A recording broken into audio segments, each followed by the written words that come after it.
மாறணும்னா ஒரே வழி, அண்ணாமலையான் திருவடிய பிடிச்சுக்கோங்க. அடி அண்ணாமலைக்கு போங்க. மாணிக்க வாசகர் நின்று திருவாசகம் பாடின அந்த இடத்துல போய் உட்கார்ந்து ஒரே ஒரு திருவாசகத்தை பாடுங்க. அப்புறம் வாங்க, உங்க வாழ்க்கை எப்படி மாறுதுன்னு நான் சொல்றேன். எவ்வளவு பெரிய கடன் இருந்தாலும் பரவாயில்லை, எவ்வளவு சோதனை இருந்தாலும் பரவாயில்லை, அண்ணாமலையான் தீர்த்து வைப்பான். அப்பேரிப்பட்ட தெய்வம், உண்மையான தெய்வம் அண்ணாமலையான். நீங்க வாழ்க்கையில எந்த இடத்துலயாவது உங்க தலைக்கு மேல ஒரு பிரச்சனை வரும்போது அதற்கான ஒரு விடைய சாமி காட்டியிருப்பார். ஆனா நம்ம மறந்துருப்போம்.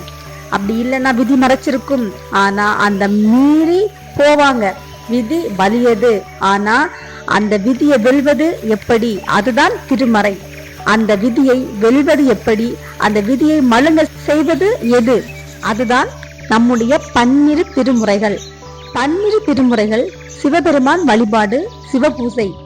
சிவபூசை பண்ணுங்க. சனிக லிங்கமா வச்சு பூஜை பண்ணுங்க. சனிக லிங்கம்னா ஒரு நாள் லிங்கம். லிங்கம் வச்சு பூஜை பண்ண முடியலையா, பச்சரிசி மாவு, சந்தனம், கல்கண்டு, உத்திராட்சம் எதுவா இருந்தாலும் பரவாயில்ல, எண்ணெய், இதையெல்லாம் பூஜை பண்ணி அதை உள்ள உட்கொள்ளுங்க. இல்ல மார்பு லிங்கத்தை தரித்து கொள்ளுங்கள்.